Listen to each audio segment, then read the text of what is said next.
Buenas tardes, bienvenidos a este espacio de información sobre inmigración en los Estados Unidos con los abogados Alejandro Vázquez Sánchez y Luis Negrón.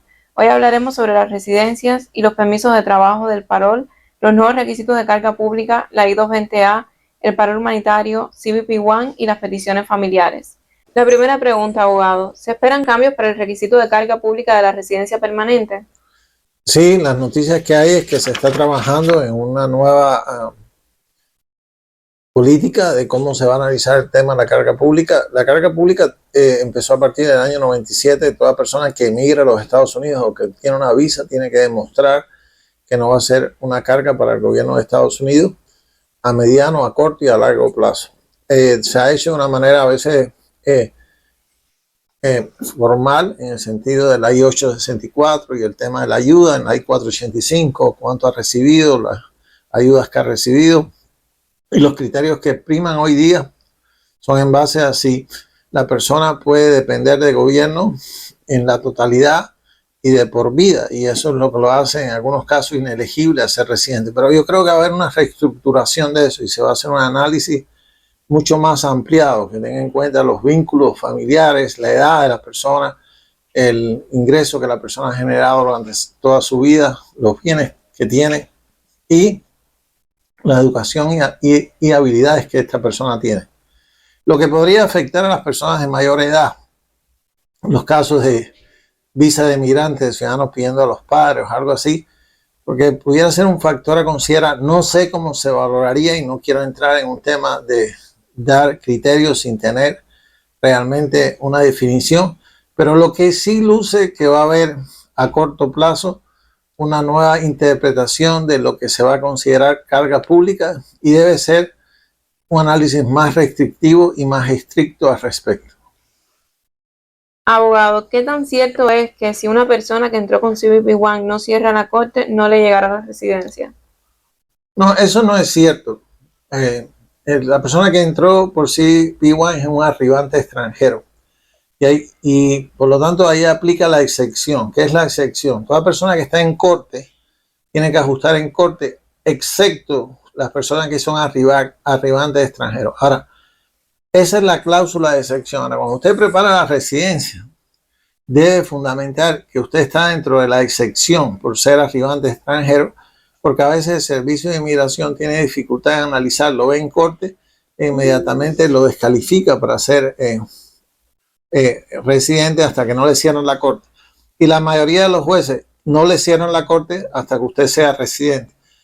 La respuesta correcta es no es cierto, porque usted puede, la jurisdicción es dual y cuando usted le pueden adjudicar la residencia estando en corte y después cierra la corte, pero debe asesorarse correctamente para ver si es juez inclinado a cerrar la corte y si no lo es, cuando prepare la residencia, debe prepararla de una manera explicando que aplica la cláusula de excepción, que quiere decir que no es la regla, porque es arribante extranjero, primera casilla, debe introducir copia de su notificación para comparecer en corte, que es el famoso NTA, y marcar que es primera casilla y poner las regulaciones que establecen que las personas que son en primera casilla, la jurisdicción para las residencias radica en el servicio de inmigración y no en el juez.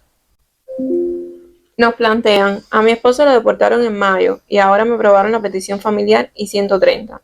¿Qué podemos hacer y qué pasaría con el perdón I-601A? Bueno, el perdón I-601 es cuando la persona está aquí en el país.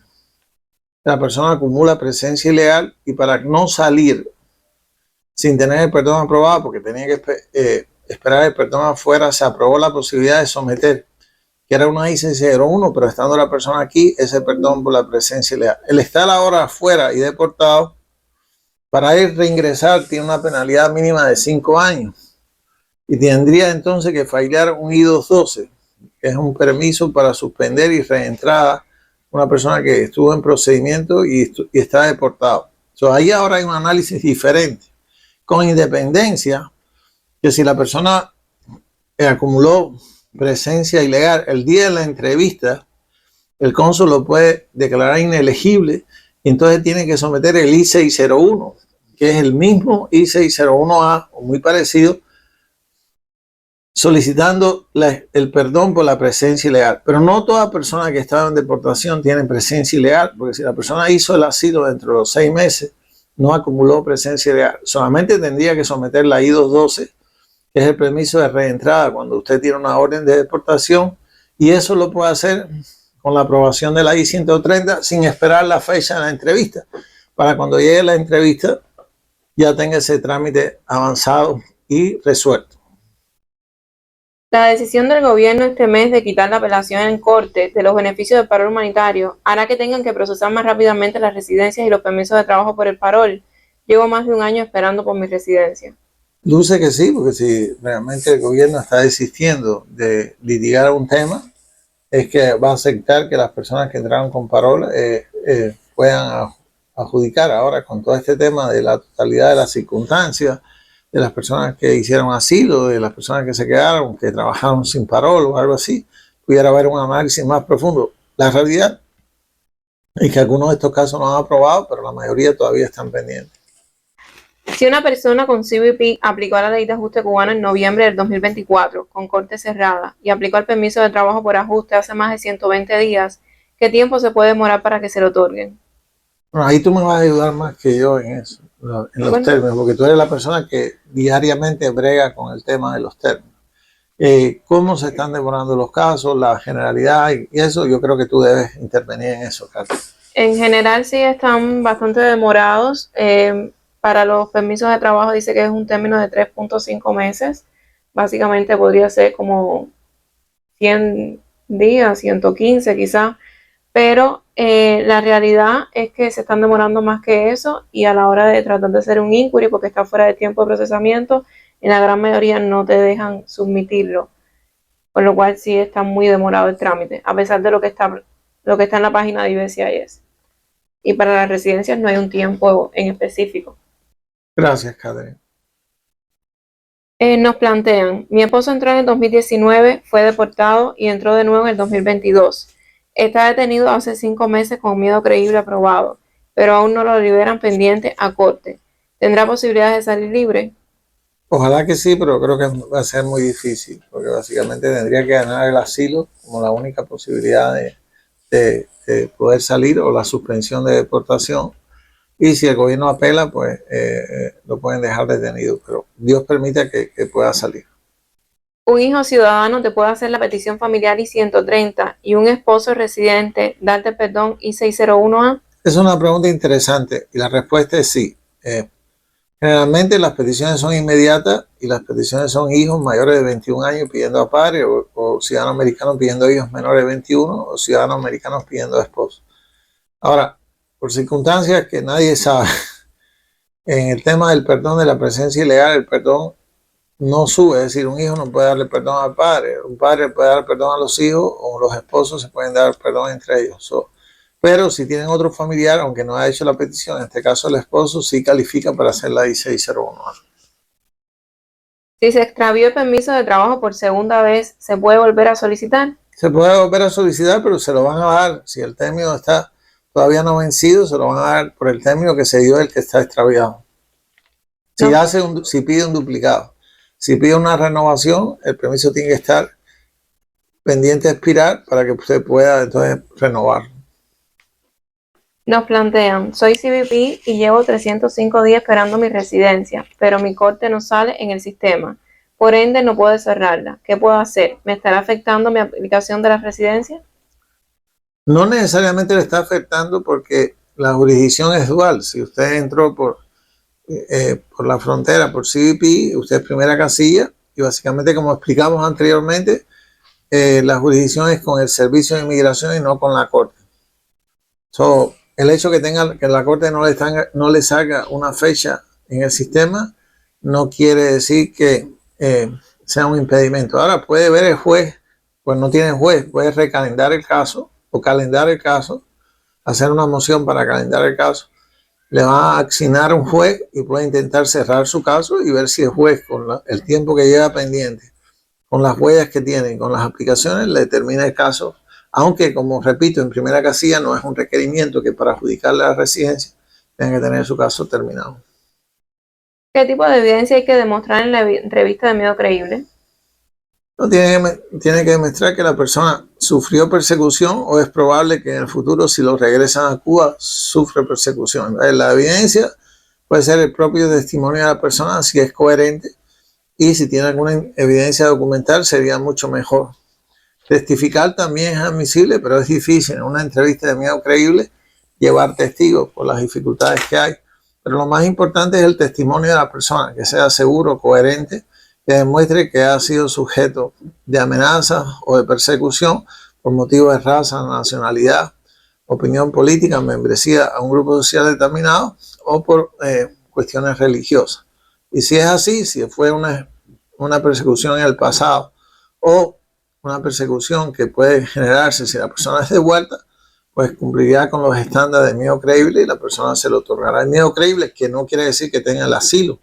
Son dos estándares distintos, aunque se complementan, y un proceso que usted tenga aprobado su miedo creíble no quiere decir que va a tener su asilo aprobado, aunque sin lugar a dudas es un paso positivo.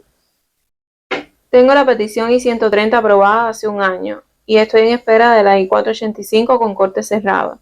¿Debo pedir el perdón I-601A?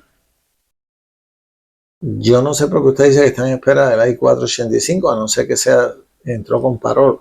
Si entró con parol, ya sea primera casilla o segunda casilla, y tiene la corte cerrada, sí puede ajustar si es una petición inmediata. Si la I-130 es inmediata, entró con parol, con independencia de cómo ha entrado, y no está en corte porque la corte se terminó, sí puede ajustar aquí. Pero si la petición no es inmediata, repito que son peticiones inmediatas, ciudadano americano pidiendo esposo, ciudadano americano pidiendo a hijos menores de 21 años y ciudadano americano mayores de 21 años pidiendo a padres. Si caen esos casos y está aprobada la petición y usted tiene su corte terminada, cerrada, y tiene un parol, usted puede aplicar a la residencia. Pero si no cae en esos casos, aún cayendo en esos casos, no tiene parol, no podía haber introducido la I-485. Tiene que hacer el proceso consular. Y la otra cosa es que en las peticiones inmediatas no tiene que pedir el perdón de la presencia ilegal, porque no es un impedimento para ajustar en Estados Unidos en peticiones inmediatas que usted haya acumulado presencia ilegal. Ahora, la presencia ilegal se pide cuando usted tiene que salir, aunque sea una petición inmediata, la tiene que pedir porque va a hacerlo fuera de los Estados Unidos. Y en eso usted no está haciendo no puede hacer una I-485, tiene que hacer un proceso consular. Eso tiene que ver cuando lo aprobaron la I-130, que lo pusieron al Centro Nacional de Visa. Y si no es así, está mal y tiene que transferir el caso al Centro Nacional de Visa para continuar con el perdón si acumuló presencia ilegal para hacer el trámite consular. ¿Qué está pasando con la I-220B si ya tienes 14 años en el país? Lamentablemente, como ustedes saben, estas personas tienen una orden de deportación y tienen una orden de supervisión. Normalmente iban una vez al año y ahora han reducido los términos a 6 meses. Y en los últimos meses ha habido una tendencia a detener a estas personas. Dios quiera que eso no le pase a usted, pero sí las personas que tienen I-220B están más proclives a ser detenidas. ¿Puedo poner una reclamación de residencia si soy CBP y tengo la corte abierta? Porque si es residente, si es CBP y tiene una aplicación de residencia, no es residente. Si no es residente, no puede reclamar a nadie. Si tiene la residencia otorgada y puede pedirla, pero si tiene la corte abierta, cierre la corte, que es rápido cerrarla con una aplicación de residente y después haga la petición. Nos comentan, apliqué a mi residencia y perdí una corte y me otorgaron una orden de deportación. ¿Me podrá afectar en mi proceso de residencia? Le va a afectar. Ahora, si usted es primera casilla, que es CBP1, no es un impedimento hasta ahora para otorgarle la residencia que usted tenga una orden de deportación. Le van a preguntar por qué la tiene y el oficial en la discreción puede considerar que no fue una falta de usted no asistir a la corte y le otorga, porque la belleza de esto es que cuando usted es arribante extranjero, la jurisdicción es con el servicio, aunque tenga una orden de deportación. Ahora le van a preguntar por qué es esa orden. Si logra vencer eso y le dan la residencia, entonces inmediatamente da una moción de reapertura con la corte para reabrir su caso y quitar la orden de deportación y terminarlo. Si mi esposo sometió al asilo a los 15 días de haber llegado en el 2021 y ya estamos en el 2025, ¿necesitaría hacer el perdón I-601A?